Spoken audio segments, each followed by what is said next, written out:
हमारे साथ है कांग्रेस के वरिष्ठ नेता एवं सांसद Tariq Anwar. Sir, national conference और कांग्रेस ने अलायंस का ऐलान किया तो बीजेपी की तरफ से जबरदस्त हमला हो रहा है। गृह मंत्री अमित शाह 10 सवाल पूछ रहे हैं कांग्रेस पार्टी से और ये तक कह रहे हैं कि क्या आप पाकिस्तान बैक्ड फैमिलीज को वापस पावर में सत्ता में लाना चाह रहे हैं कश्मीर में? देखिए, ऐसा है कि अमित शाह जी हो या भारतीय जनता पार्टी हो, यहाँ तक कि प्रधानमंत्री भी उसमें शामिल है, इन लोगों की मेमोरी वेरी शॉर्ट है, वेरी शॉर्ट मेमोरी। उनको ये भूल गए कि नेशनल कॉन्फ्रेंस से के साथ भारतीय जनता पार्टी का गठबंधन था।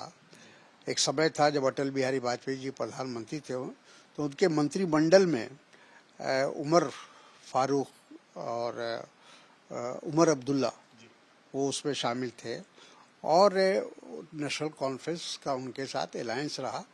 जब तक अटल जी प्रधानमंत्री रहे तब तक अलायंस रहा और पीडीपी के साथ भी अलायंस रहा। तो जब वो करे अलायंस तो सही है, तब राष्ट्रवादी बात करते हैं कि तो ये राष्ट्र के हित में है, और जब हम करते हैं तो हम देशद्रोही हो जाते हैं। तो इसीलिए हमका मेरा कहना है कि आदमी को एक तरह की नीति रखनी चाहिए। ये जो कहा जाता है ना कि स्वार्थ वाला की राजनीति नहीं करनी चाहिए। अगर जहाँ तक सब लोग जानता है, पूरा हिंदुस्तान जानता है, अगर वहाँ कोई नेशनलिस्ट पार्टी है जो देश के साथ, भारत के साथ, जिसने हमेशा भारत की तरफदारी की, और फारूक अब्दुल्ला तो यूएनओ में जाकर उन्होंने भारत के साथ जो कश्मीर का संबंध है उसके बारे में जानकारी दी थी। तो ये एक ऐसी ये पूरी फैमिली और मुफ्ती साहब की भी फैमिली, ये नेशनलिस्ट माना जाता था। वहाँ जो प्रो पाकिस्तानी थे वो हम लोगों को, इन लोगों को हिंदुस्तान नवाज कहा करते थे। ये लोग हिंदुस्तान नवाज, हिंदुस्तान के साथ। तो ये जो इल्ज़ाम है ये बिल्कुल बेबुनियाद है और अमित शाह जी को ऐसी बात नहीं करनी चाहिए।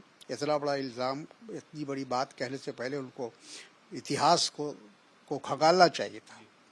बिल्कुल, आप कह रहे हैं कि बीजेपी को इतिहास पढ़ना चाहिए, लेकिन बीजेपी इस मसले पे आपको घिरने की कोशिश कर रही है। एक के बाद एक मुख्यमंत्री गृह मंत्री की बात को एंडोर्स कर रहे हैं और योगी आदित्यनाथ ने प्रेस कॉन्फ्रेंस करके बाकायदा ये बात कही है कि आपका जो नेशनल कॉन्फ्रेंस के साथ अलायंस है वो भारत विरोधी मानसिकता मंसूबों को दर्शाता है और नेशनल सिक्योरिटी के लिए कंसर्न तक इसको जताया इस अलायंस। देखिए, योगी आदित्यनाथ को और हमको नहीं लगता है कि कोई राष्ट्रीय राजनीति की कोई सूझबूझ है। वो अपना बुलडोजर चला रहे हैं, चलाए। तो कश्मीर बहुत सेंसिटिव प्लेस है और अगर उसको मेन स्ट्रीम पे लाना है तो हमें उन तमाम फोर्सेस को एकजुट करना पड़ेगा, नेशनलिस्ट फोर्सेस को, जो प्रो इंडिया है, जो भारत के साथ रहना चाहते हैं। और फारूक अब्दुल्ला साहब हो या महबूबा मुफ्ती हो, ये वो लोग हैं जिन्होंने हमेशा जब भी कोई ऐसी बात आई तो इन्होंने हिंदुस्तान का साथ दिया, भारत का साथ दिया। उनके ऊपर इस तरह का आरोप लगाना है, हमको लगता है कि यही देशद्रोही काम है। कांग्रेस की तरफ से पलटवार हो रहा है। तारिक अनवर कह रहे हैं कि अगर आप सवाल उठा रहे हैं नेशनल कॉन्फ्रेंस या पीडीपी पे तो एक तरह से देशद्रोही काम होगा, क्योंकि इन दोनों पार्टियों ने प्रो इंडिया स्टैंड कश्मीर के अंदर बनाकर रखा है हमेशा से। अहम बात यह कि कांग्रेस की तरफ से पलटवार योगी आदित्यनाथ पर भी हो रहा है। उन्हें कहा जा रहा है कि आप यूपी की राजनीति पर ध्यान दें, राष्ट्रीय राजनीति की आपको समझ नहीं। वीडियो सहयोगी अंकित सिंह के साथ मैं अमित भारद्वाज, दिल्ली आज तक।